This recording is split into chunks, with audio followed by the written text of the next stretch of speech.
You're listening to the Worldwide Sports Radio Network. This is the MD's Fantasy Football Show with Dan Mater. Giving you the X's and O's of all things fantasy.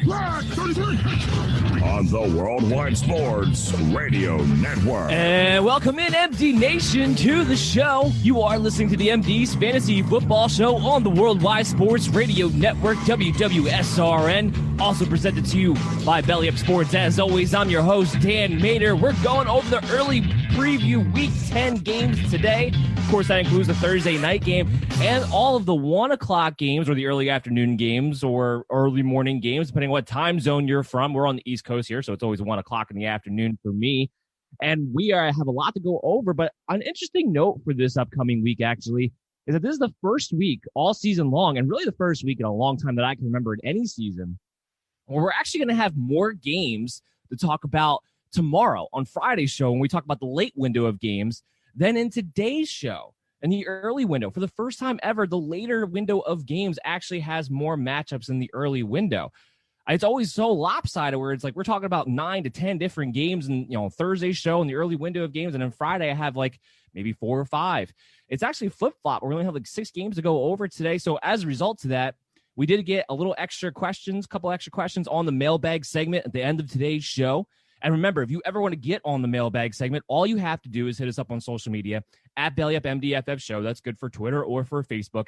Leave your fantasy football question, your comment. You can even go on a rant, and we'll talk about it. And we'll give you your fantasy analysis. And even if we don't choose to come on to the show, you will get a response from me no matter what, any time of day. Make sure you're also checking up. Our rankings did go live early this morning, on bellyupfantasysports.com. So those are up to date, and they'll continue to get updated as we get more injury news, as we get closer to Sunday, which is a lot of stuff that we got to talk about on today's show. We have injury news to talk about. We have fantasy announcements to talk about. We have guys returning finally this week to talk about.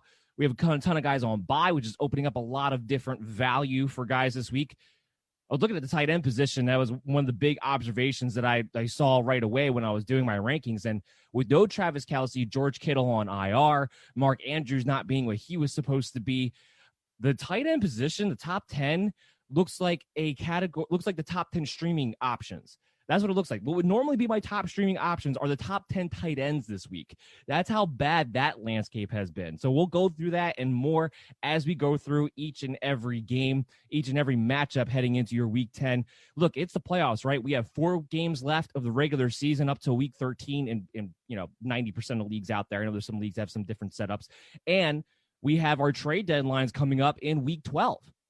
I've talked about that quite a few times. If you are in a position right now where you're going to make the playoffs, it's time to start looking around and see what kind of deals you can make to solidify your playoff schedule, solidify your playoff chances. It's time to start thinking ahead in that sense. If you're somebody who has to pretty much run the table to have a shot to get in the playoffs, then you have to start examining your roster construction from that standpoint. This is the time of the season where you have to start looking ahead. And I know that's difficult to do in 2020 because we have so much going on with COVID that anything can change on a dime. So you don't want to sell everything off for just a chance to get a few good matchups down the stretch necessarily. You want to make sure you're getting fair value at all times. But it's time to start looking ahead. It's time to start planning for these matchups upcoming so you are prepared for those games. So that's my big advice for you guys heading into Week 10 is that it's crunch time.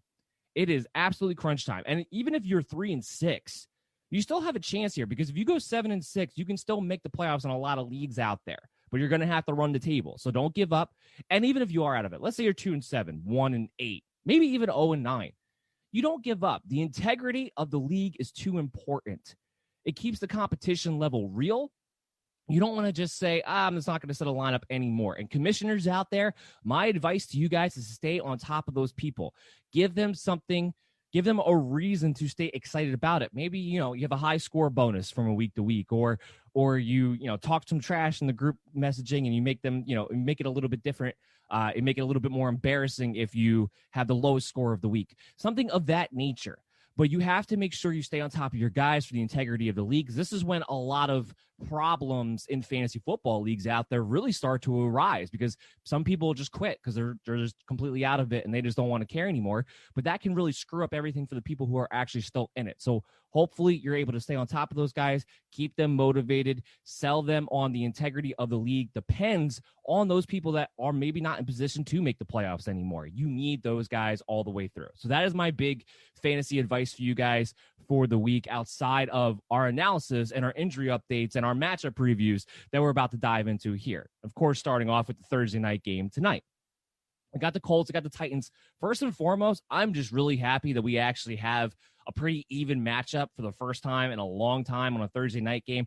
Now, they do these divisional games a lot, but in this instance, this is a big divisional game. One, you're competing for first place. It's two pretty good teams that you're going up against here with the Colts and the Titans. So there's actually going to be solid football to watch. And Thursday night's always a little bit lesser quality because these players just game plans have to be very fundamental, very vanilla, if you will. They have very you can't really put too many wrinkles on 2 days worth of game planning. And also the players are spending most of the week not really practicing, but trying to get their bodies right so they're fresh enough to be able to go out there and perform on a Thursday.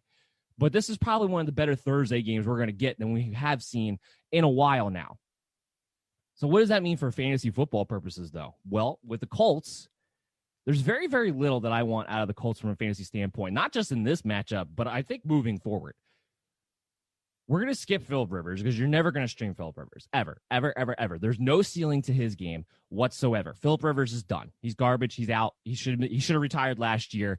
This is just him trying to stay in the show a little while longer. And I want anybody out there who told me that Philip Rivers was going to be an upgrade over Jacoby Brissett to go ahead and message me at BellyUpMDFF Show on Twitter or on Facebook and give me your report now. Tell me how Philip Rivers is better than what Jacoby Brissett was giving this team now, because it's not. It's not any better. The team is better. The defense is better. The run game is always, as a team, I should say, the run game as a team, not as an individual player, but as a team is better. So the team as an overall factor is better, which is why the Colts themselves are doing well. But tell me how Philip Rivers is helping this team. Just look at it from a fantasy perspective. The quarterback position is not stream-worthy. There's literally not a single pass catcher, and T.Y. Hilton's back this week, by the way. There's literally not a single pass catcher that is worth anything fantasy football-wise. Now, not all of that is Philip Rivers, but a lot of it is. Part of it's also Frank Reich on the other side. Because why you have a three-man rotation, now Jack Doyle is going to be out this game, but why, generally speaking, you have a three-man rotation at the tight end position befuddles my mind. Why does Trey Burton have to play as much as he does?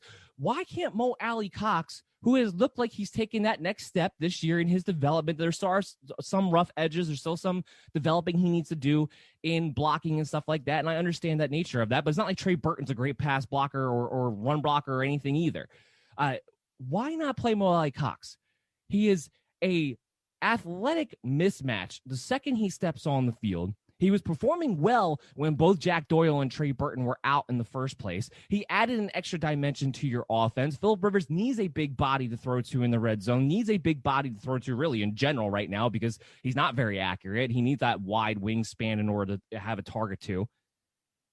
You're ruining your team, and it's not just goes for the tight end position, by the way. You also talk about the running back position, but we're going to get to that in a second.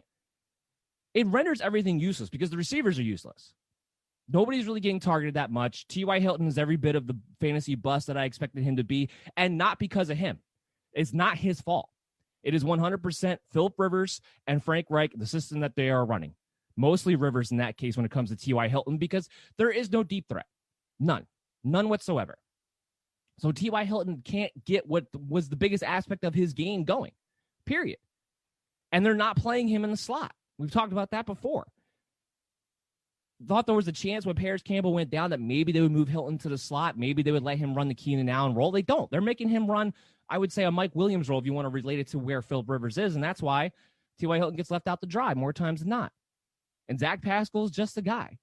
I know there's been some, I don't want to say hope, I guess, or an eyebrow raised or some chatter, I guess you could say, about Michael Pittman.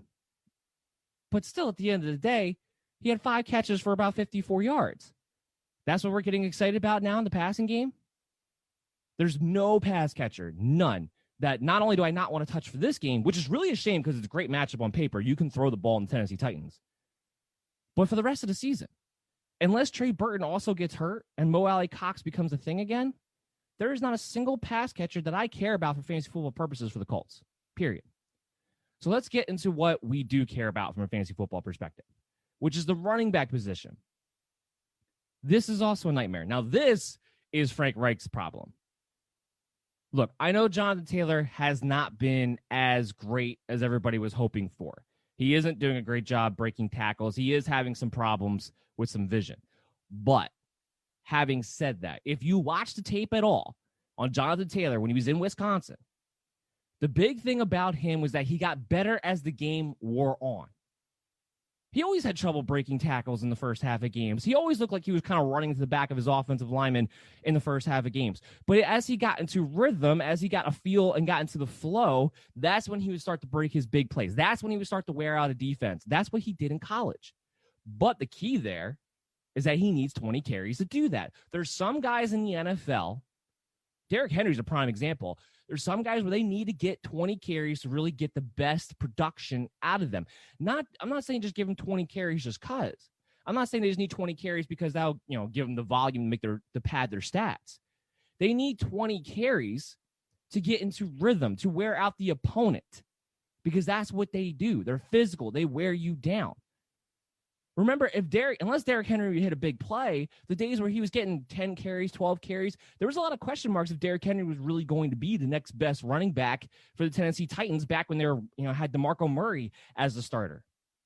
There was questions about his vision. There was questions about his ability to break tackles. We all know he was an athletic freak. We all know Jonathan Taylor's an athletic freak.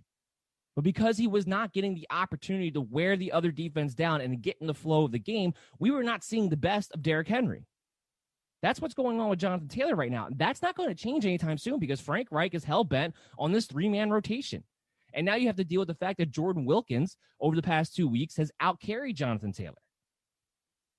Jordan Wilkins, who was supposed to be a roster bubble possibly getting cut in the offseason. Now that leads me to my next point. Jordan Wilkins, is he fantasy relevant? The answer to that is unequivocally no. Do not trust. The second you trust Jordan Wilkins is the second he gets 8 carries for 20 yards. I'm telling you right now. That's why I put him on the do not add list for MD Nation when we talked about the waiver wire report back on Tuesday. And if you're in a situation, you very well could be because of the teams that we have on bye and some of the injuries that we're dealing with, where you need a fill-in RB2. Because of the matchup, if Wilkins is available, I'm not saying you can't play him on the hope that he outcarries Jonathan Taylor because it has happened the past 2 weeks. But you're doing it on a hope and a prayer. You're not doing it because it's actually going to happen or that you feel confident about it in any kind of way. The future of this team should be Jonathan Taylor. Now, Taylor we have ranked at 18 coming into the week. I have to tell you, I feel like that could wind up being a little bit high given what we've seen lately. But I still believing in talent. Still believing that you can run on the Tennessee Titans. I have to buy into Jonathan Taylor can still be, at least in this matchup anyway, a low-end RB2. Are you going to feel queasy about it? Are you going to feel like it's risky? Yeah, 100%. There's no doubt about it right now. Because there's no trusting who's going to have the hot hand, what the carousel is going to be. But this is a good matchup for a Jonathan Taylor that I think will get a chance to get a couple decent runs in, and maybe we won't see Jordan Wilkins come in because of a hot hand situation. So I'm sticking with Jonathan Taylor that you could play him as a low-end RB2. Not playing Nyheim Hines, not playing Jordan Wilkins, but overall for the rest of the season, I think that's the point that I think people are really asking for right now. For the rest of the season, what do you have? Well, with Jonathan Taylor, like I've talked about this last week, if you can still sell him high based on the name value, based on the idea that there's still a lot of season left and that he could hit his stride as a rookie maybe in the second half of the season, if they start to actually give him the opportunities to do so, then I would try to sell him for a guy that is giving me a solidified touch each week.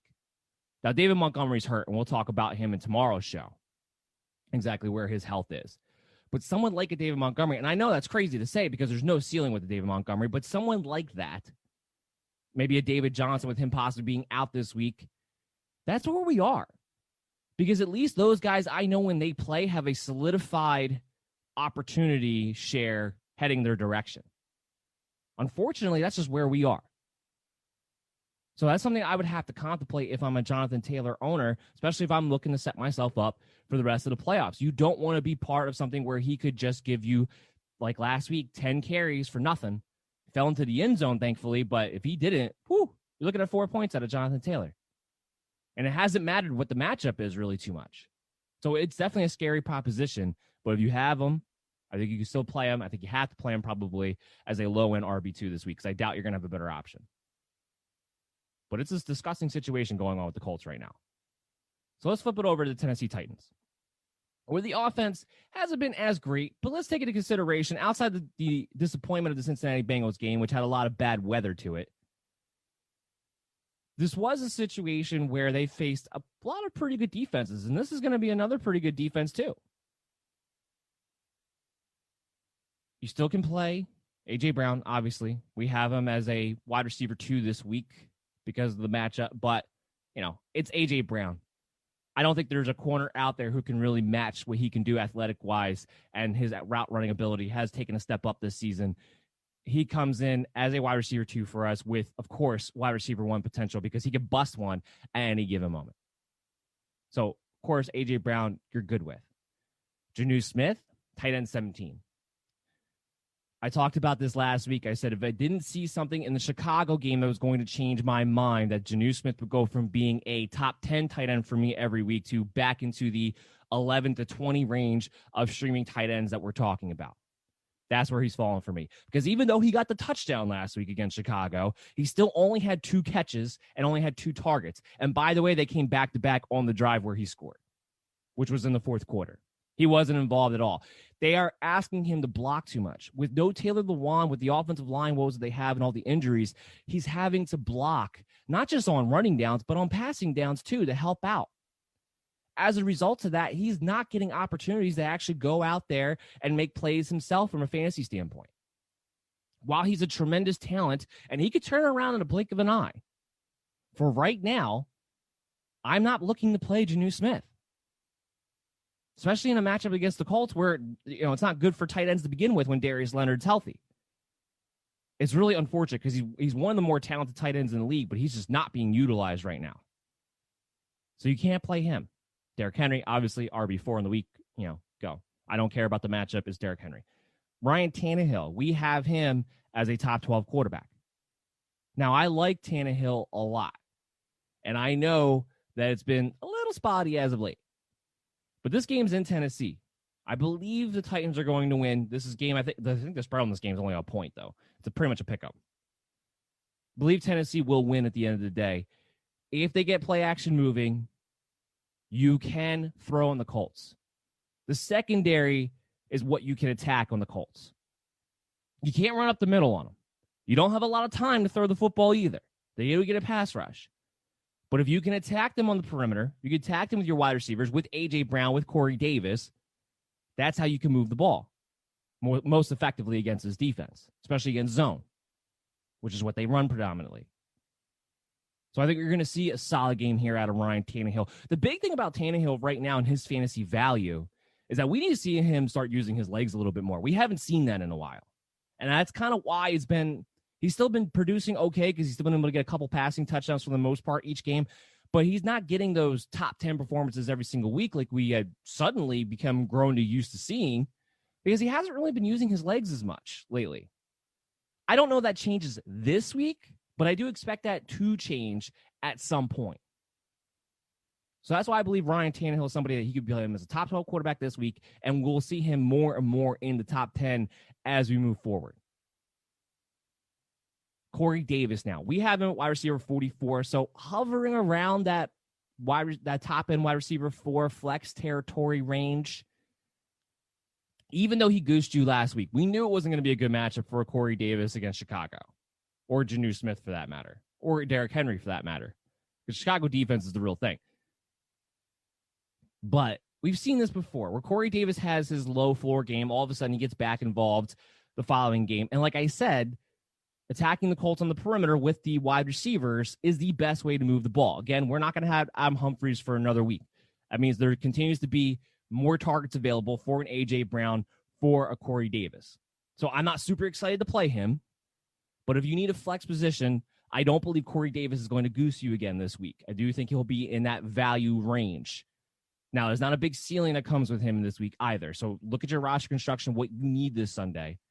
But if you just need a plug and play with a guy who can get you a few points, I believe Corey Davis can be that guy for you in the flex quite possibly. But there might be some better options out there. Again, we have him at wide receiver 44, so I'm not suggesting that he's a must-play by any stretch of the means. So let's move into our first Sunday game that we want to get into. Let's talk about the Texans. Let's talk about the Cleveland Browns. Very excited about this game. Very excited about this game because we'll start on the Brown side of the ball. Very excited to see Nick Chubb get back. We expect him back. I know Kevin Stefanski's trying to play the coach speak, trying to play it safe kind of deal, trying to play a little bit cautiously. You need to see how he responds throughout practice. But he did practice yesterday. We expect him to practice today. They said Friday, of course, they'll make a final ruling on him. And I always love how these coaches say, like, well, we'll wait till Friday to make a final ruling on him. We'll know more then. Yeah, no crap. You have to make a ruling on. You have to give out the injury report for the week on Friday. So yeah, we have to have a pretty good idea. Now, sometimes things can change between Friday and Sunday. Of course it can, but we have to have a pretty good idea if a player is going to play or not on Friday. Like that goes for everybody, no matter what the situation is. So I love how coaches always put that out there. Like it's, we'll have a nugget for you on Friday. Like somehow that's any different than any other week. But Nick Chubb, I think the only question on him really right now is whether or not he's going to play this game with a knee brace. I don't care. It doesn't affect me at all. In fact, you know how confident I am in this game? Nick Chubb's first game back against the Houston Texans, I have him at RB5 overall. RB5 overall. Top elite RB1 in this game. Now, is part of that because they're playing the Texans? Yeah, 100%. But the other part of that is because Kareem Hunt did not take this job and run with it the way we thought he would if this scenario were to play out. Remember, in the offseason, very high on Kareem Hunt because I knew he was going to be a flex play even with Nick Chubb in the lineup because I knew who he was going to be involved in as far as the passing game goes, getting sprinkled in here and there, and that has been the case. But the other reason why we were big on Kareem Hunt is because if anything were to happen to Nick Chubb, the idea is that Kareem Hunt would become an elite top 5 RB1. That didn't come to fruition. And it wasn't because of lack of good opportunities in his matchups either. He had good matchups. He had good opportunities. He didn't really take advantage. Now, he wasn't a dud by any stretch of the means, but he was not that top 5 running back that you thought he would be, meaning he didn't run away with his job, meaning Nick Chubb maybe is the better running back for this system, for this team moving forward, meaning because they waited the proper amount of time for Nick Chubb to recover, I feel pretty good that he's going to come in and get his normal workload, or at least his normal role. Well, he'll work in front of Kareem Hunt as the starter and getting the bulk of the carries, where Kareem Hunt will, spell him in, work on a series basis, get some passing work down and all that stuff. Everything we saw at the beginning of the year. But I don't think this is a game where Nick Chubb comes in and they limit him to 12 carries. I don't think he's going to be on a pitch count. And you add that up with this system against Houston, who can't stop anybody on the ground, give me some Nick Chubb. Love him this week. RB5 for me this week. Firing him up with confidence. So happy to see him back. So happy to see him back. There's been a lot of questions this week as to whether or not you can acquire Nick Chubb on the cheap. Now, I don't know how cheap you can acquire him because the people who have been holding him are finally getting him back this week.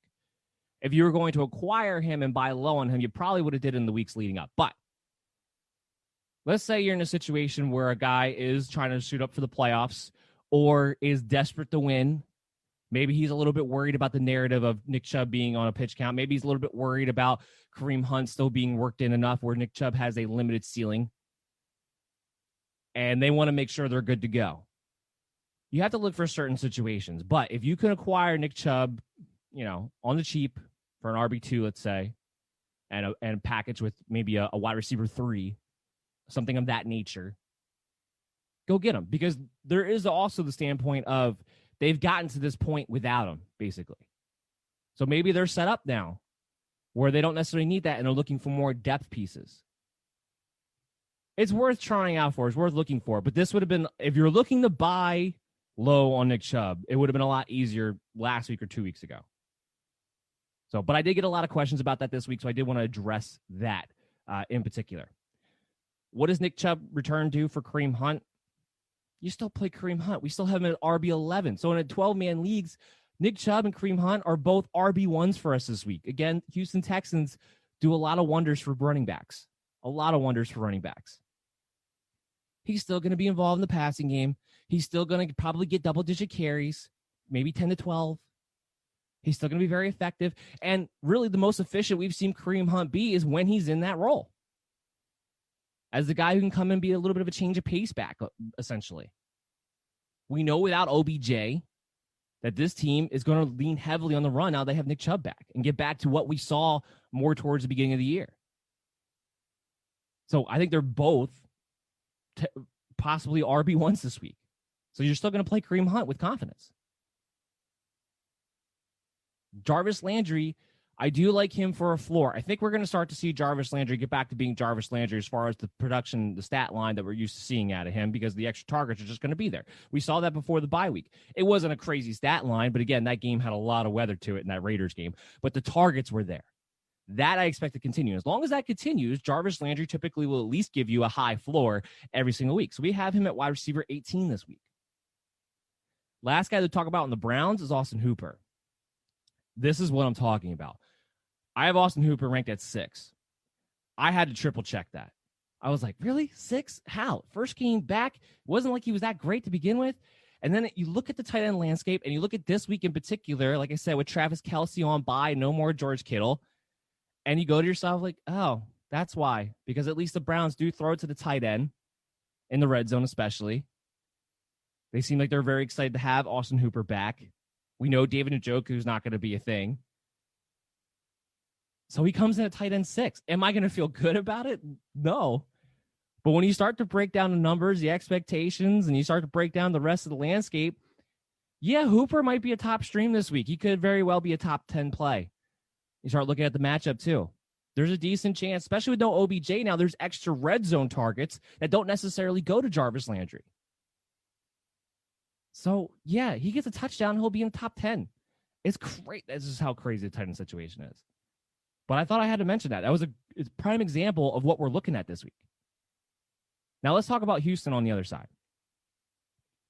Sean Watson, of course, top 10 quarterback, will be a top 10 quarterback every single week. You're maybe not getting that top 3 performance that maybe when you drafted Deshaun Watson, you were hoping for as part of his potential. We had him ranked at 7 this year because just without DeAndre Hopkins not having a safety blanket, we knew there was going to be a bit of a chemistry change there. You're going to have to build a rapport, a bit of adjustment.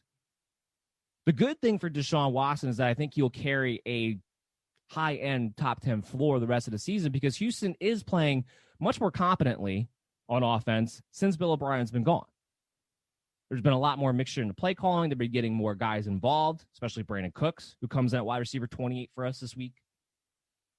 I like Cooks a lot in this match. Now, Will Fuller is wide receiver 9. That part of that is because Will Fuller's been great all season long.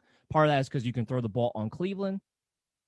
There is a little bit of a caveat with Fuller because he's going to see Denzel Ward, but Denzel Ward hasn't been the shutdown corner that we all expected him to be coming into the season. So as though I'm not really afraid of it, that's why I still have him as wide receiver 9. But I do want to point that out to say this. I like Brandon Cooks on the other side to have mismatches. And while last week it was great because he had that big touchdown, but he wasn't as involved as he had been the previous weeks. Still only had 3 catches at the end of the day. But he's been more involved in the offense as a whole. And this is a game where I think Houston's going to have to throw the comeback. I think there's a good chance Cleveland will be able to be the bullies in this game. We'll be able to control the game.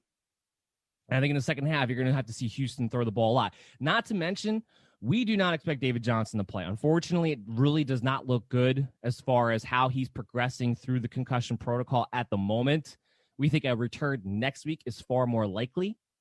So we don't have David Johnson ranked. I went ahead and I just ranked Duke Johnson in his place. And Duke Johnson in half-point PPR league comes out as an RB12 for us this week. He's going to have a high floor. He's going to get all the work. He's going to get some receptions. And it's a bit of a revenge game. He gets a chance to be the full-on workload starter for a team that would never give him the opportunity, even though they said every single year that this was going to be Duke Johnson's year. And it never came to fruition. So Duke Johnson comes in at RB12 for us this week. Really up there. Play him with confidence. Make sure you pick him up. if he's still out there. I was kind of surprised how many leagues he was still available in. Now it's more than 50%, but there's close to like 30, 35% on average throughout the major platforms where Duke Johnson is still available as of this moment. I'm telling you right now, I don't think David Johnson's going to play. So pick him up. RB12 on the week. So let's move on. Oh, I will mention Randall Cobb. He's somebody since Brandon Cooks has gotten more involved that's kind of been phased out of this offense. And that's kind of what we expected because they kind of run some of the similar patterns. Brandon Cooks is much more explosive. I don't know why they played Randall Cobb. Of course, I don't know why Bill O'Brien did a lot of things he is, and that's why he's gone now. But Randall Cobb continues to be kind of the odd man out here. So there's not much value when it comes to a Randall Cobb. I'm not plugging and playing him as a flex. There's no ceiling there, and there's too low of a floor. So let's move into our next game. Let's talk about Washington. Let's talk about the Detroit Lions. We'll mention Alex Smith just because of the story that it is. He's going to get his first start since coming back off of that horrific injury. He did throw over 300 yards last week and a touchdown. Still 3 interceptions. Still wasn't great overall, but there was production there.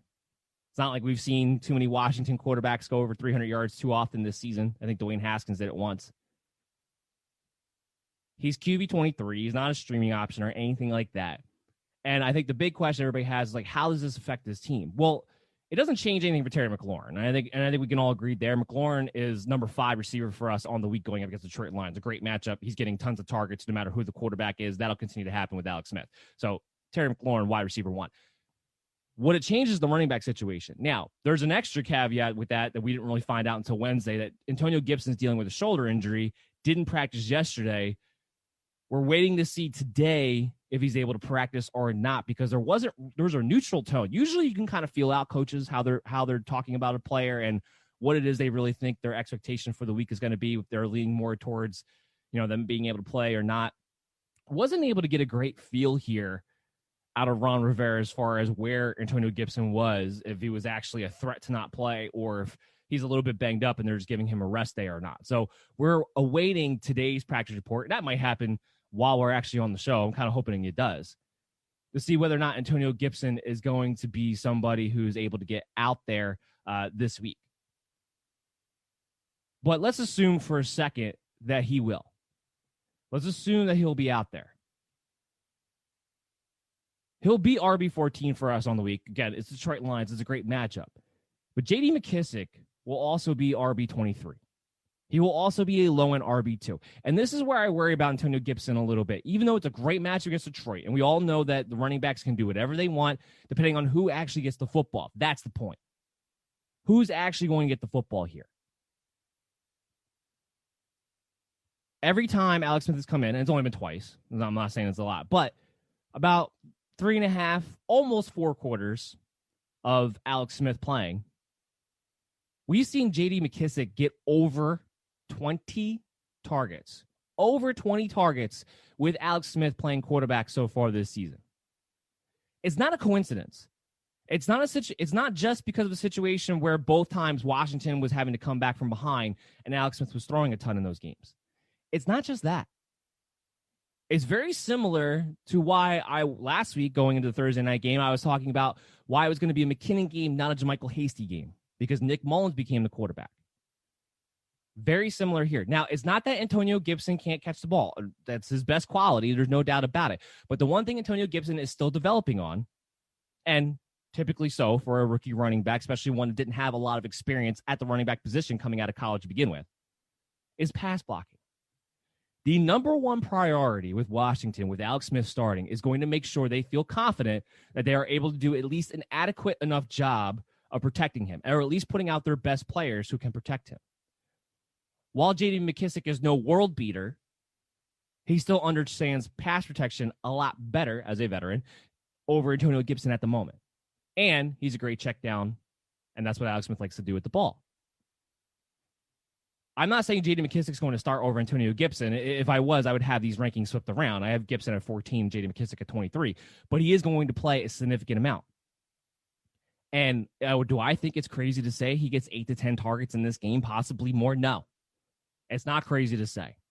He's in line for a big workload, especially in the passing game. So J.D. McKissic, I don't have my full point PPR rankings lit up in front of me, but he would be a mid-tier RB2 in full point PPR this week because he has a hell of a floor coming into this game. And because it's Detroit, we actually might see him have more success on the ground than we normally would. I'm telling you right now, in a lot of my DFS lineups, I have J.D. McKissic in there. He is going to be a heck of a play this week. And I do worry about how effective he is with Alex Smith. What will happen to Antonio Gibson's floor? Will he not be as involved in the passing game and therefore lose that floor and lose the potential ceiling that he really should have going into this game? And look at that. We have the update that we were looking for. Breaking news. Antonio Gibson is participating in individual drills today. So see, exactly second week in a row, I think I was talking about something I wanted an update for during the show, and we got it right while we were still talking about it in the segment. So he is limited. It looks like he'll have a pretty decent shot at playing. So again, you're playing Antonio Gibson because he still should get the bulk of the carries, and it's Detroit. But I do worry about what his floor is going to be, not having the passing down work that really you've come to expect him to have, or frankly should have. You want to talk about the Colts, and we talk about how they need to attach their identity more to Jonathan Taylor. Washington needs to start attaching their identity more to Antonio Gibson. If he's going to be the future, if him and Terry McLaurin are going to be the future, and you still got to find out who the quarterback's going to be, let him actually develop. Let him actually start to establish himself. This whole idea that J.D. McKissic, which we all know what he is at this point, gets to play as much as he does is ridiculous, but he's going to play a lot more now with Alex Smith under center. I'm telling you that right now. So I think you can play both of these guys, and I just worry about Gibson's floor a little bit depending on how this game goes. But you can play both of these guys as RB2s, I believe. Now we flip it over to the Lions side of the ball, where it's very much a fantasy wasteland, which is really surprising to say. But I'm not streaming Stafford this game because without Kenny Galladay, I don't trust what his floor will be. And it's against Washington, which has been pretty stingy against quarterbacks this entire year. I'm not playing Marvin Jones. I'm not playing Danny Amendola. Everybody out there wants to play Danny. Look, I get it from a standpoint of like, oh, well, he might get a lot of targets with Kenny Galladay out. So maybe from a PPR standpoint, you could play him the flex. Yeah. You know where that line of thinking gets you? It gets you Danny Amendola getting knocked out with an injury in the first quarter. That's where it gets you. It gets you Danny Amendola with 3 catches for 23 yards. You can't trust any aspect of the Detroit passing game right now. And unfortunately, that means Marvin Jones. I know he came through and he got a touchdown last week. 4 catches, 43 yards. Off of 7 targets, I believe it was. The fact that he was not able to be dominant or above average, frankly, against the Minnesota Vikings, I have no faith that he's going to be able to roll into Washington, who's been much better defensively, and actually have a good game. I mean, he is touchdown or bust completely. There's no ceiling to this game, and we don't have him inside the top 36 at all. So I'm not playing them. The only pass catcher I am playing is TJ Hockenson, who I've ranked at the number 2 tight end overall this year. He's been consistently involved. He's turned himself into a top red zone target for this team. And he honestly might be a top 10 tight end. Actually, I shouldn't say might be. Is a top 10 tight end for us the rest of the season. So we like TJ Hockenson a lot. And Washington against the tight end, that's one of the pass catching positions that you can attack them on a little bit. So we have TJ Hockenson ranked number 2 overall this week. You're definitely playing him. And then you flip it around. Washington's not great against stopping the run.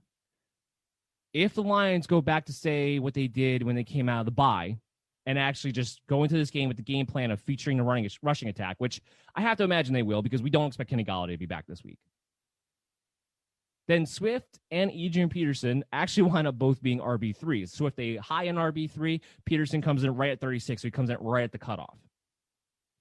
Now, I don't want to play Peterson if you can at all help it because there's not going to be much of a ceiling there. But if they come in and feature the rushing attack, which I think is what the game plan is going to be for this team, he should be looking at 12 carries, and he should be looking at the possibility of a touchdown, which is why he makes the top 36 here. It's been disappointing since that game since they came out of the bye for DeAndre Swift. Not for him as his efficiency, because he's actually been very good when he gets to touch the ball. But the fact is, he hasn't gotten to touch the ball nearly as much as he should. Again, the game plan is going to be a little bit different. I think they're going to have to lean on the running back attack, especially DeAndre Swift in this game. He comes in at RB25 for us, so I feel very confident playing him as a low-end RB2 flex play heading into this week against Washington, who hasn't been great against the running back position. So what we're going to do now, we're going to take a quick break. We have some more games in the early window to preview, and of course, don't forget, at the end of the show, we're going to have that mailbag segment for you. So everybody, just stay tuned right after this. It's the Worldwide Sports Radio Network.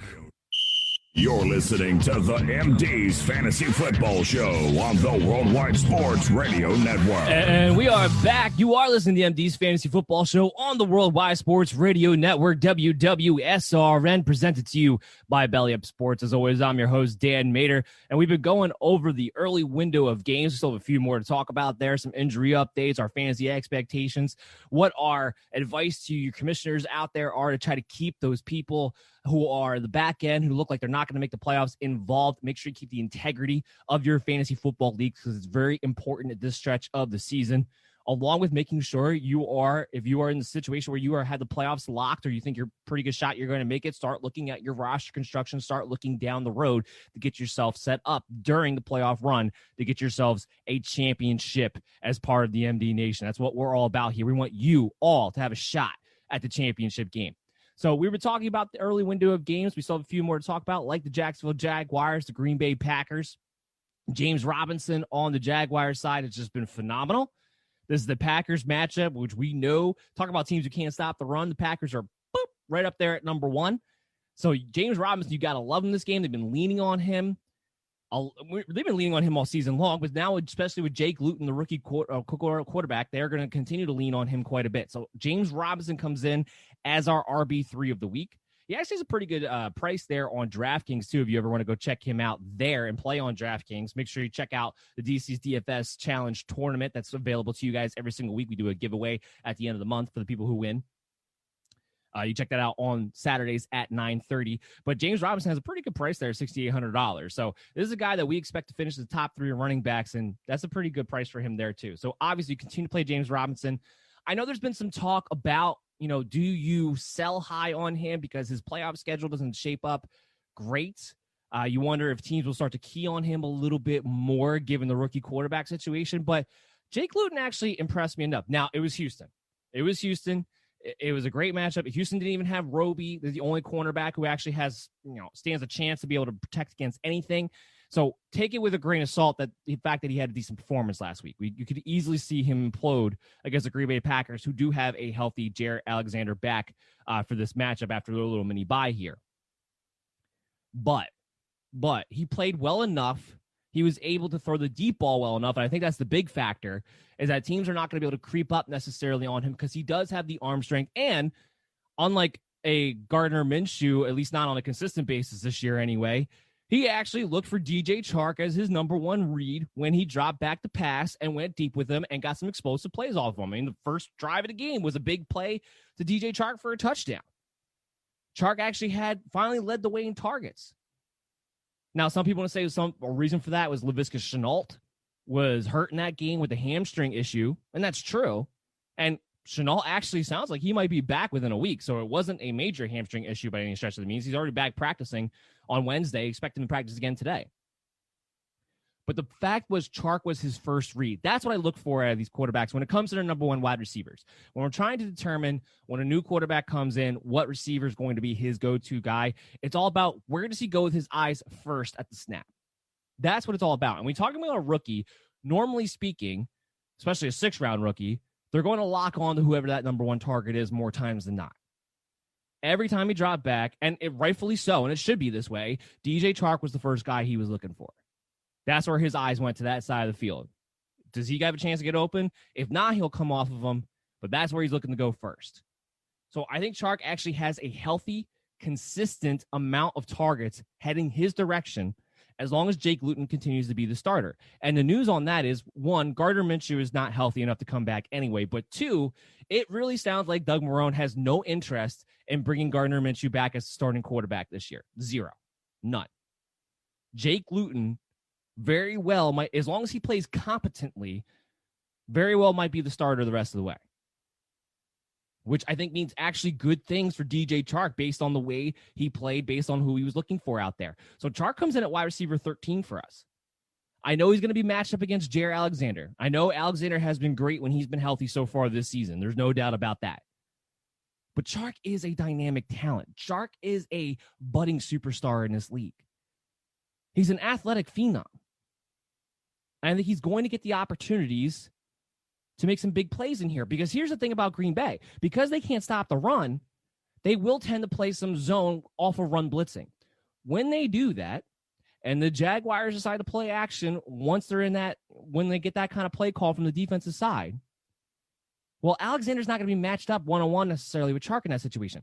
So Chark's going to have some chances to hit a deep post on a play action, along with, I think, a healthy target floor in this game. So Chark comes in at wide receiver 13 first. I think you can play him with a ton of confidence. And if you're looking to buy low on Chark, while it might be a little bit harder after last week's performance, people still might look at Jake Luton and say, like, well, it was one performance, and might think of themselves as selling Chark high. Take advantage of that. Obviously, make sure you're not giving up anything of too much of value. Make sure if you're buying low on him, make sure you're actually buying low on him. But he's a guy I want to target because I think he sets up very well for the rest of the season. Like I said, Shenault, we expect him to play, but Keelan Cole, Laviska Shenault, I'm not playing him in this game. I need to see more out of Jake Luton and where he's going to be at as far as spraying the ball around before we start to talk about really anybody else on the Jacksonville Jaguars as far as a fantasy standpoint. So James Robinson, DJ Chark, after that, it's kind of a wait-and-see game. So we flip it over to the Packers. Great matchup for everybody involved. We know that. It's the Jaguars. They can't stop anything. Rodgers, our number 2 quarterback on the week. Aaron Jones, who practiced in full yesterday, 100% healthy, good to go. We expect him to get a heavy workload in this game. Great matchup, RB6 on the week. Davante Adams, our wide receiver 1, because at this point, I don't know how he can't be. Allen Lazard. Now, we're still following the practice reports when it comes to Allen Lazard and where he's going to be at and everything like that. But Allen Lazard is ranked as my wide receiver 42. He is a possible flex play. Now, in this game against Jacksonville, I don't know how many guys the Packers are really going to need to get involved. I think if you just, if you dominate with Aaron Jones and Davante Adams, that probably would be enough. But the fact that Allen Lazard traveled with the team last week, I do think there's a real shot he's going to play here. It's a good matchup. They might take some moments in this game to try to get him up to snuff, try to get that rapport back, because they need a second wide receiver. There was a reason why they were inquiring at the very least about trading for Will Fuller. They recognize that they need that second wide receiver. They want to be a true Super Bowl contending team. Somebody else besides Davante Adams is going to have to step up for them, because otherwise you're going to be too one-dimensional. Playoff teams will take that away because playoff teams will actually game plan. Allen Lazard, I like his value as a low-end wide receiver 3 as a flex play the rest of the season. And I think it's possible that you might be able to play him as such in this game. We talked about Corey Davis at wide receiver 44. I have Allen Lazard at wide receiver 42. When you're looking at guys who could be possible flex fill-ins, depending on what you have available to you in your roster construction, depending on your bye weeks, then, yeah, I would actually rather have Allen Lazard if he plays than a Corey Davis as a nice example for you guys. So keep that in mind. But I'm very excited to see that. Robert Tonyan, tight end 12. I feel like I'm going to say this for all the tight ends for the most part, but don't feel great about it at tight end 12. But it has to be. I know last week was really weird. They had like a 3-man rotation going on at the tight end position. I don't know why that was. I mean, we had Robert Tonyan kind of ranked on the expectation last week that Aaron Jones was not going to play, and then he wound up actually playing. So that kind of threw everything out of whack to some degree. They didn't have to force feed anybody against the 49ers because they pretty much had that game in control from start to finish. Tonyan is still the lead tight end. He still got most of the snaps. He still got most of the routes run. It's a hit-or-miss situation, but it's Jacksonville. That was the first game I really saw an even 3-man rotation at the tight end split. I think we'll see Tonyan, kind of take a little bit step back to what he was beforehand, which was more of the lead guy.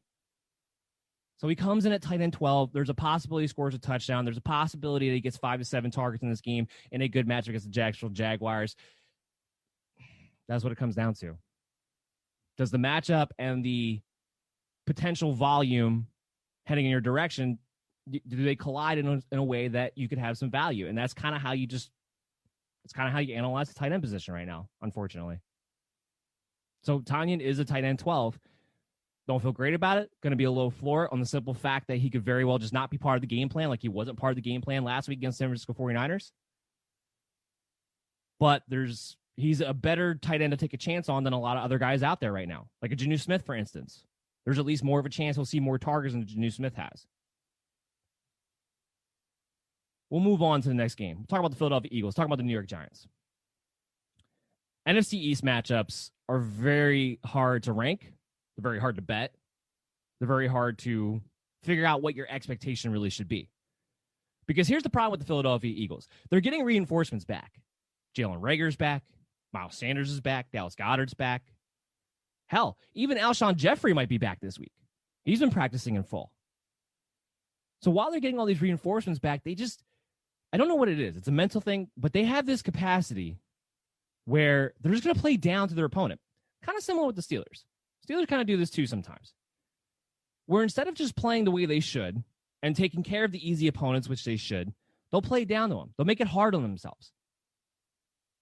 Dallas Cowboys game was a great example.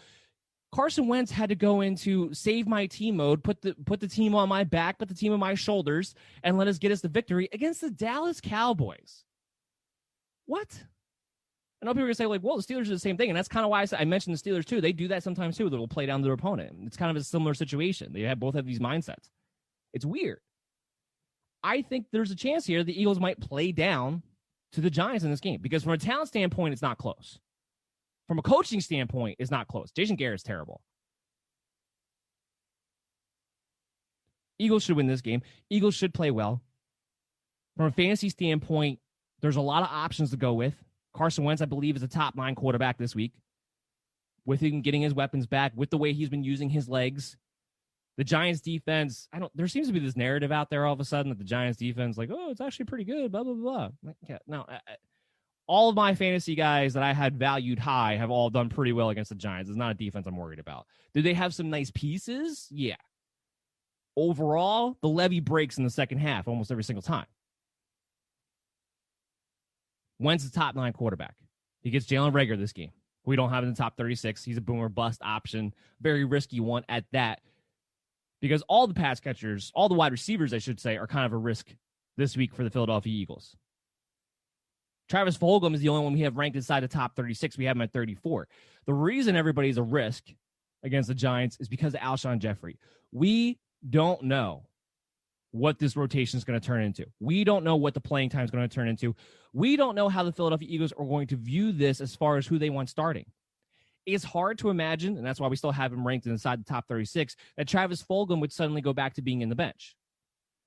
But how are the Philadelphia Eagles going to play this? Are they going to go with, because Alshon's going to be, if he's full, they're paying him too much money. They have to see if maybe they can trade him in the offseason or whatever. He's going to have to play. And there's a decent chance that he starts. Now, he might be on a pitch count his first game back, so we might not even get the data that we're looking for this week. But generally speaking, with him back on the field, I have to imagine Alshon Jeffrey's going to be a starter. one, Wentz has always liked him a lot, especially in the red zone. 2, like I said, you're paying him too much money. So Alshon Jeffrey will be a thing. But is it going to be Alshon starting over Travis Fulgham in that role? Or are you going to go with more of a big receiver set, especially without not having Zach Ertz, where you go bigger body at the wide receiver position instead of having 2 tight ends to lean on, with Alshon Jeffrey and Travis Fulgham, and sprinkle in Jalen Reagor with Greg Ward in the slot? Or is it Alshon Jeffrey? You keep Jalen Reagor on the outside so you can play the Deshaun Jackson role as the wide receiver who's constantly on the field to take the top off, and keep Greg Ward in the slot, and therefore Travis Fulgham winds up being the odd man out. These are all possible scenarios that we're really not going to know until we actually see it play out on the field. And that's why I take a little bit of a cautious approach when it comes to the pass catchers of the Philadelphia Eagles. Do I think Travis Fulgham is very good? Yes. Do I think Travis Fulgham should be the future? Yes. Do I think there's any reason why Alshon Jeffrey should be starting over him? No. But again, that's applying logic. We haven't seen these coaches use logic a lot this year, especially, I have to say, in a lot of situations. So that's why I'm a little bit worried about this as far as pass catchers go. I think we're going to have to wait to see this play out. The one guy I feel really confident in as far as pass catchers go for the Philadelphia Eagles is Dallas Goedert. Tight end 4 for us this week. Real chance that Dallas Goedert is somebody that if you were able to pick him up before he came back, because he got dropped in a lot of leagues out there, real chance this guy's a top 5 tight end the rest of the way.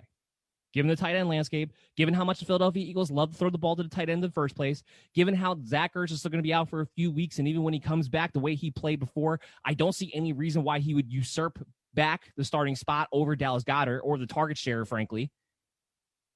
So Dallas Goedert very well might be a top 5 tight end the rest of the way. I know his first game back wasn't super happy with, 1 catch, 15 yards. But we know he's going to get a healthy target share. We know he's going to be involved in this offense. And we know he's going to be involved, especially in the red zone. And he's probably one of the guys I feel the most safe about as far as the tight end position goes moving forward than really anybody else out there. So Dallas Goedert, tight end 4. We really like him a lot this week. Miles Sanders is going to be back. He's practicing in full. He's good to go. We have him as an RB1. We have him as 8 overall on the week. So we feel really good about Miles Sanders in his first game back. Move on to the Giants side of the ball. Not a lot to be excited about. Not a lot to target in this situation. Evan Ingram, he's a top 5 tight end for us this week, believe it or not. Look, he's been disappointing as far as his overall production, his overall efficiency. But Evan Ingram has been targeted a lot. They have done pretty much everything in their power to keep him involved. And to his credit, he's stayed healthy this season. Now, it hasn't led to the production that you would have thought it would have with him staying healthy and the way that he has been utilized in this offense, or at least the opportunities he's been given. This is still Jason Garrett we're talking about. So even when you get opportunities, it doesn't mean you're always in the best position to succeed. I think you can use the entire Giants offense as an example of that this season. But he has a decent floor because of that, and the Philadelphia Eagles are a decent matchup for tight ends. So he's a top 5 tight end for us this week. Outside of that, I don't really feel too confident about anybody else. First of all, the Eagles are great against the run. So even though Devonta Freeman looks like he might be back and he comes in at RB33 for us, there's a very low floor. A very low floor. We do think he's going to be back, though, this week. As far as the wide receiver position goes, it frankly depends on who Darius Slay is going to cover, right? Who's he going to shadow? Is it going to be Darius Slayton again? Or because Sterling Shepard's back for this game, is it going to be Sterling Shepard, who's also still, kind of hindered by that toe injury that he's been limited in practice for pretty much since he's been back. Now, because Shepard has been the number 1 target over the past few weeks since coming back, there's a decent chance it could be Sterling Shepard. Because now that Golden Tate is back, unfortunately, Jason Garrett, the uncreative mind that he is, Sterling Shepard hasn't lined up in the slot as much as he should. He should be the piece that you're moving all around. Darius Slayton's your guy. You lock him up on the perimeter. He's your deep ball threat. He's your big guy. He's a big playmaker. And Sterling Shepard should be moving from the perimeter to inside to be the guy who's in motioning. He should be the guy you're getting mismatches for so he can be the safety blanket for Daniel Jones that he needs him to be. This happens sometimes, but not a lot. Shepard is our wide receiver 41, and he's the only wide receiver that I would probably even contemplate playing. After watching Darius Slayton get 1 target last week, after watching him really be kind of disappointing and have a very low floor since Shepard's been back in the first place, even in the games where he's had a decent target share. I'm hoping you have better options at the wide receiver position, especially when it comes to a potential ceiling, than any of the Giants wide receivers. Because like I said, Darius Slay could wind up shadowing either one of these guys. It's more likely that it's Slayton because he'll be on the perimeter more often, but it's not necessarily set in stone. And with the Philadelphia Eagles coming off the bye, I worry about the Giants being able to move the ball too well in this game because that defense has been playing a little bit better each week, and they got a little bit more healthy coming out of the bye this week. So I do question how much the Giants are really going to be able to do offensively in this game. The Eagles' defense are one of my top defenses on the week, just to kind of give you an idea there. So I think Shepard has a decent floor because of the targets he's been seeing. That's why he comes at wide receiver 41, but there's not much of a ceiling there, especially if he winds up seeing Darius Slay throughout this game. Alshon Jeffrey, I'll talk about him real quick because people are going to want to know what do I have his fantasy value on. You're not going to play him this week, but he is somebody that if he goes back into his number 1 role, into his red zone role, then we might wind up seeing this guy be a wide receiver 3 at some point. And that's why I'm taking the cautious approach when it comes to Philadelphia Eagle wide receivers. But I just wanted to mention that real quick before we moved on into the Tampa Bay Bucks, into the Carolina Panthers, where there's a lot more fantasy implications at stake, especially high-end ones. Look, there's a real chance here after that game against the Saints on Sunday night last week that Tampa Bay comes out and the Panthers might be running into a buzzsaw. No Christian McCaffrey this week, although the good news on him that broke out this morning is that he went and got his second opinion on his shoulder injury. It sounds like the doctor gave them some pretty good confidence that he'll be able to come back next week and that it's more of a pain management thing, not necessarily a re-injury or a situation where it'll necessarily get worse on the normal wear and tear, just more too painful to play this week, but could be back next week. So that's the good news on Christian McCaffrey, is that you might only miss him for one more week. The bad news is, though, when he comes back in week 11, you have him for week 11, you have him in week 12, he goes out on bye in week 13. So you better be in position to make the playoffs if you have Christian McCaffrey. If you're not, I might have to shop Christian McCaffrey on a sell high. I might. I wouldn't want to do it because, like I said, when it comes to my trade philosophy, generally speaking, I don't want to be the guy who's giving up the best player in the deal. But if you can turn Christian McCaffrey into a low-end RB1 and a low-end wide receiver 1 or something of that nature, because you're in a position where you have to go at least over the next 4 games, you have to go 3-1 or you have to run the table to make the playoffs, I would do it. Because not only are you not going to have Christian McCaffrey this week, you're guaranteed not to have him week 13, which is going to be a very pivotal week for people trying to make the playoffs. And while Christian McCaffrey might give you the best chance for a championship run once you're in the playoffs, getting there is more important depending on what situation you're in. Now, if you're a great situation, you're 6-3, 7-2, 8-1, whatever, and you can hold on to Christian McCaffrey, great. But if you're in a situation where you have to go 3-1 or completely run the table the rest of the season in order to make sure you make the playoffs, I think you're going to have to entertain the idea of selling McCaffrey before your week 12 trade deadlines. It's just unfortunately the nature of the situation where we actually have teams on bye this week or teams on bye week 13, and the Panthers happen to be one of those teams. It's just an unfortunate situation, but you're going to have to entertain that depending on what kind of value you can get back in return. It's unfortunate. But with Christian McCaffrey out this week, of course, Mike Davis comes back. You're going to play him, plug and play him. He's going to be an RB2. Don't expect much efficiency on the ground against Tampa Bay. But we do know the first game around, he got 8 targets in that game. He's going to be very heavily involved in the passing game, giving him a decent floor, making him an RB2 for the week. You're going to plug and play him and know that you're going to get solid production. I'm still going to play Robbie Anderson in this game, wide receiver 29. His target share has just given him a high floor every single week. If I can help it, I'm not playing DJ Moore. And if I can help it, I'm not playing Curtis Samuel. I know there's this big thing about Curtis Samuel being a top pickup this week. I told you guys he wasn't one for me. Because the thing about Curtis Samuel is that we've seen this time and time again. Even when he was supposed to be the second real wide receiver in the Carolina Panthers in recent years to DJ Moore, we've seen him go on these little hot streaks and then get phased out of the offense, be the odd man out.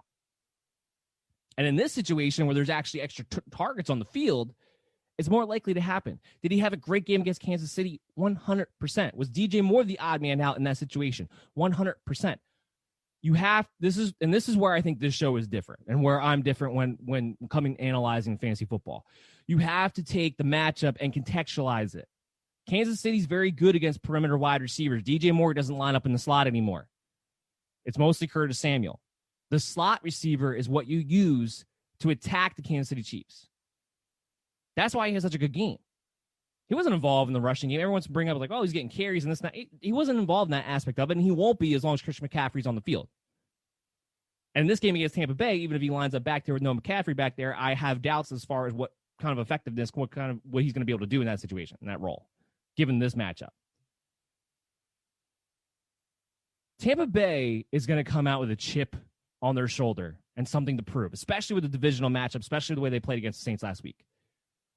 I am very fearful of all Panther fantasy impact players involved that they could wind up with low floors given this. Because Tampa Bay is the much better team. Carolina has played admirably all season long. They played great. I think Matt Rule, Joe Brady have done a phenomenal job. They're heading in the right direction. But they don't match up with this team. Especially this team with a chip on their shoulder and some extra motivation under their butts to go out there and dominate and show that they are not the team that we saw on prime time last Sunday night. I think this is a narrative thing that I buy into sometimes in certain situations, and this is a situation where I'm buying into it. I'm a little bit fearful of that. So other than the guys who are definitely going to get the ball, like a Robbie Anderson, like a Mike Davis, I'm staying away from the Carolina Panthers if I can in fantasy football. And I know that you're probably not going to have a better option than a DJ Moore this week. But how many times does this guy have to get 5 targets, 2 catches for practically nothing for you to be like, you know what? I'm just going to stay away from that floor game that he's been giving me more times than not this season. I know he went on a little bit stretch. People started to get confident again. It's kind of what I think is going to happen to Curtis Samuel again, too. You don't want to play him for that floor. There are other options out. I would rather play a Sterling Shepard than a DJ Moore this week because he has a much higher floor, even though I don't love the matchup, than a DJ Moore does, given how consistently he's played this season. So what we're going to do now, we're going to take another quick break, come back on the other side, have a extended mailbag segment, we can say, because we usually only do a couple questions, but we have several questions in this segment. Again, if you ever want to get on the mailbag segment, just hit us up on social media at BellyUpMDFF Show on Twitter or Facebook. Leave your comment, question, rant, whatever you want to do. We'll talk about it, and I'll select a few to get on the show. But these are the ones I selected here. We're going to take a quick break, come back, and we're going to get to them on the other side. It is the Worldwide Sports Radio Network.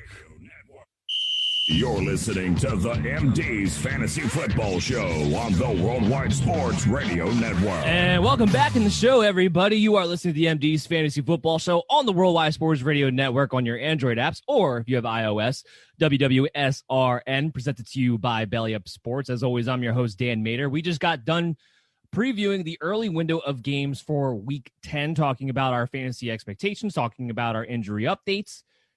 Talked about some things at the beginning of the show of what to do to help your fantasy leagues out and all the different dilemmas you might be facing as we get into these playoff races. And now we have some mailbag questions for you guys from the fans that we always open up for, all about, because it's actually helping you on a personal level, which is what I love having this segment on the show at the end. Okay, so our first question comes from JJ, and this is a very good one. I thought it was really interesting. I really love this question. Is CEH, Clyde Edwards-Helaire, and DJ Moore a fair trade for Nick Chubb? My immediate retort was, a fair trade for whom? For you? More than fair. If you're the one getting Nick Chubb in that deal, pull the trigger. If you're not, don't do it. Don't fall into that trap. I don't know. Look, right now, Le'Veon Bell being added to the mix is not Clyde Edwards-Helaire's problem. Right now, his biggest problem is Andy Reid deciding, hey, you know what? I no longer have to involve the running backs. I don't. And I know that, there's been some people out there, and it's true, have talked about the offensive line and their struggles and the fact that they're not run blocking very well, it's not opening up very many holes, it's not being very efficient, and that's all true. But I've never seen a Chiefs team and all the running back woes that they have had since having Patrick Mahomes not involve the running back from at least a receiving standpoint. It's not just that Clyde Edwards-Helaire is no longer getting plus 15 carries. It's that neither him nor Le'Veon Bell are even involved in the passing game at all. So until Andy Reid decides that, you know what, we actually have to get the running back as a unit involved back into the game plan again, and maybe they will coming out of the bye. We'll see what happens. But right now, you have to worry about that even more than worrying about the fact that on the few touches that he has had since signing Le'Veon Bell, it's been nearly a 50-50 split between the two of them. So even when they go back to finally involving the running back position again, Le'Veon Bell is still on track to get his share of that workload. Meaning even when they go back to getting the running back unit involved again, Clyde Edwards-Helaire, at best, is a low-end RB2 the rest of the season. He's shaping up to be a big bust for you guys who drafted him in the first 2 rounds last year. It's not looking good. It's a lot of low floors in his future. There's a lot of things you're combating against that. And then DJ Moore, I've talked extensively about not being a fan of DJ Moore from the start to finish the season. And that I don't think is going to turn around. And I think more times than not, you're going to get a lot of low floor games out of DJ Moore. And if you get a good performance, it's going to be because he broke one for 50 yards, which doesn't happen very often. I wouldn't consider him a big home run hitting boomer bust type of wide receiver. That's not generally his game, although it's happened a few times this season. So if you could trade those two because of their name value predominantly, because that's pretty much what it would be if you can get this deal done, for a Nick Chubb, who legitimately will be a top 10 running back the rest of the way as long as he's able to stay healthy, 100% one, JJ, put that out there, propose it. I think it's worth proposing. And let me know if you get it. I hope that you do, because that would be a great trade in your direction. Great trade in your direction. And part of what I was talking about if you're looking to try to buy low in a Nick Chubb, something like this, because of the name value recognition there, might be able to get the deal done for you. Next question, Andy.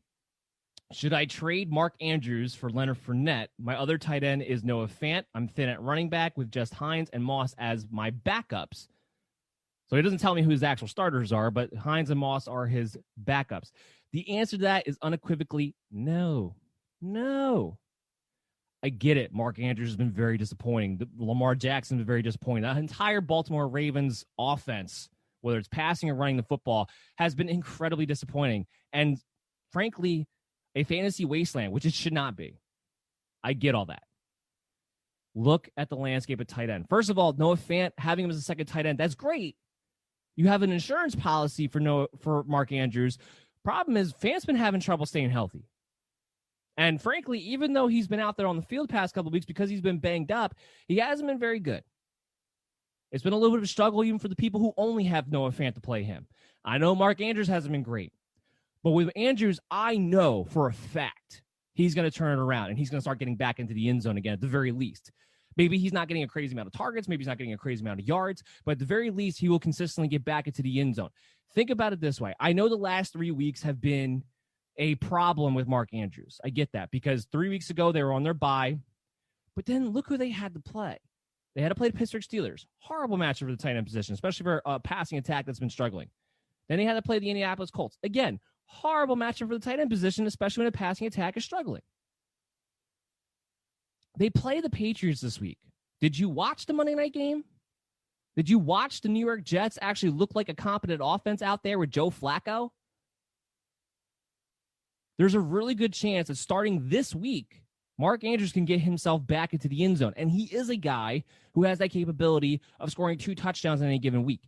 Having that ceiling at the tight end position right now is invaluable. And from a talent standpoint, especially if they can just turn around a little bit, they don't have to turn around a lot. They don't have to do a complete 180. If that passing attack is able to just turn around a little bit, Mark Andrews comes back to being a top 5 tight end every single week. That's how easy it would be.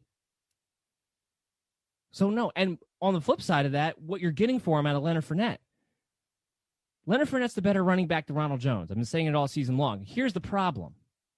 It doesn't matter. It doesn't seem to matter, at least, that Ronald Jones gets thrown to the doghouse, halfway through the game, almost every single week, as long as Leonard Fournette's active. The following week, he still winds up being the starter. Look at this past week against the Saints. Now, it was a trash of a game for the Tampa Bay Buccaneers offense, but Leonard Fournette was still the second guy. I thought there was actually a real chance here that we would finally start to see Leonard Fournette take over or at least play the majority of snaps. That didn't happen. Ronald Jones still came out as a starter, even though he got thrown to the doghouse the week before. The only thing I think you can guarantee is that Fournette will be more of the passing down back. He'll be more involved in that scenario. But there is no guarantee that he's ever going to take over that job unless something were to happen physically as far as an injury goes to Ronald Jones. This doesn't seem to be in the cards, the way they're playing this out. So that goes to say, I don't know, frankly, if there's a huge difference between Leonard Fournette and Zach Moss, who you tell me in this situation you already have on your team here. Zach Moss is trending in the right direction as far as he might be overtaking Devin Singletary soon. It seems like the team actually wants him to do that, where Tampa Bay, they seem to be at a stalemate as far as Ronald Jones and Leonard Fournette and who they want to be the guy. It doesn't seem to be interchanging in either direction. Zach Moss might be edging more and more out of Devin Singletary. And I know it's still not great because Buffalo still has this thing where it's hit or miss if they actually involve the running backs at all, and I understand that. But I don't know if there's a big difference between a Zach Moss and a Leonard Fournette. So I don't know if you're getting anything other than just getting an additional piece. I don't know if you're getting anything better than what you already have anyway. I'd rather keep Mark Andrews, keep my potential to actually have an advantage at the position, because Mark Andrews could be that, especially for your playoff stretch. So no, I'm not actually doing this deal because I don't feel great about Noah Fant and where he is at a health physical standpoint right now. So Andy, no, I wouldn't do that deal. Ned, should I drop Jerick McKinnon for Duke Johnson? For this week, absolutely 100%. Raheem Mostert, Tevin Coleman already got rolled out of this game, and I fully understand that. And I do expect Jerick McKinnon again to be the starter because, again, Nick Mullins is still the starter, and that's the whole scenario there. They're playing the Saints. It's not going to be efficient. This is not an easy team to run on.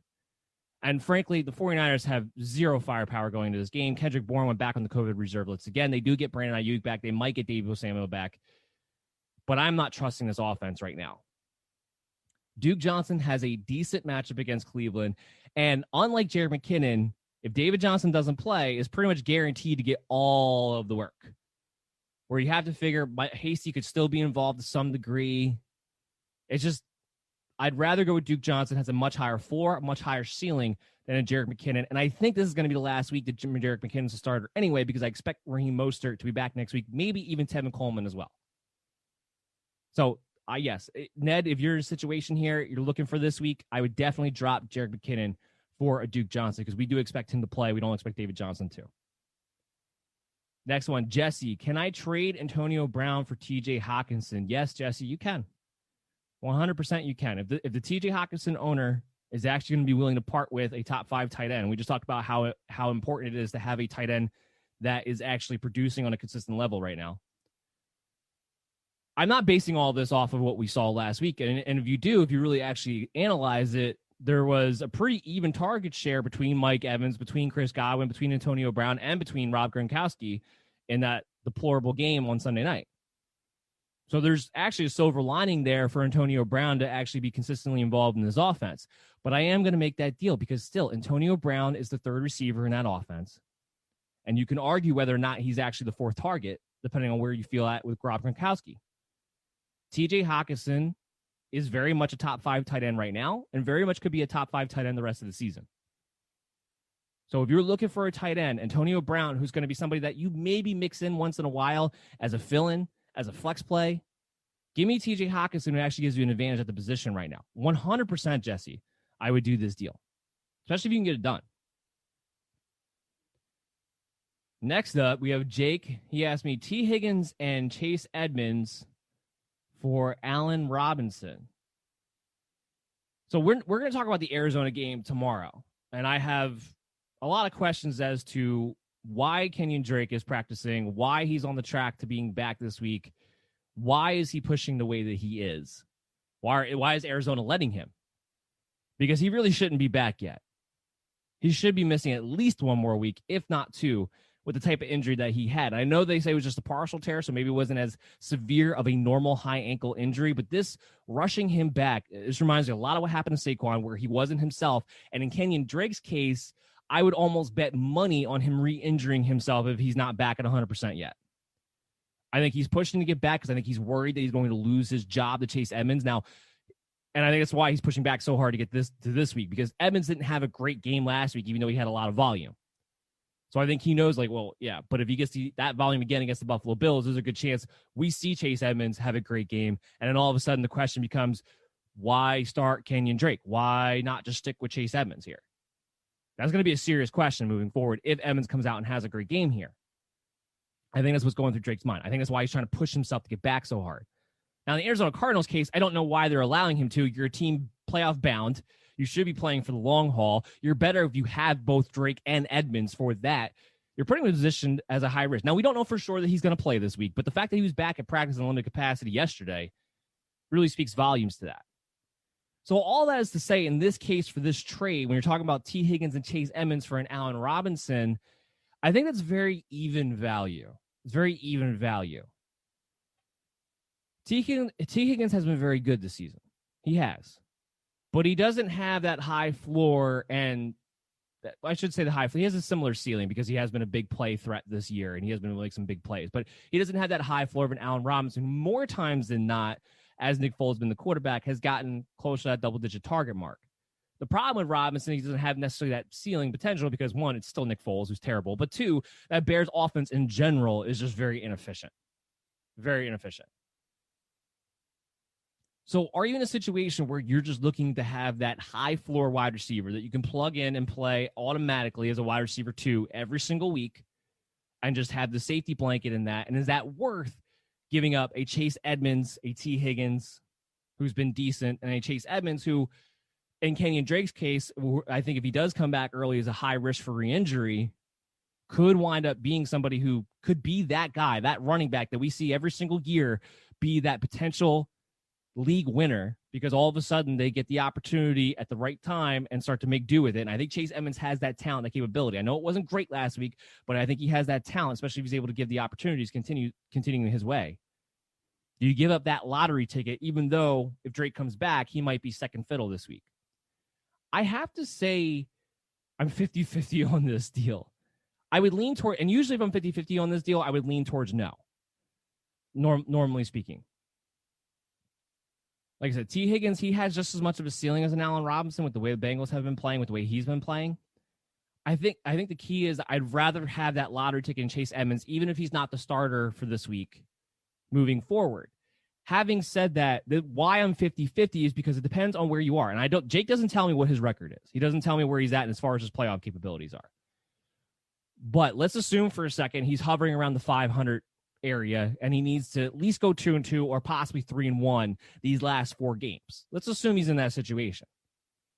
Then I would maybe consider doing it, because I would get Allen Robinson as a bona fide wide receiver to the rest of the way and lock me in a nice situation where I can be in a better position to go on a run over these last 4 games to make sure I make the playoffs.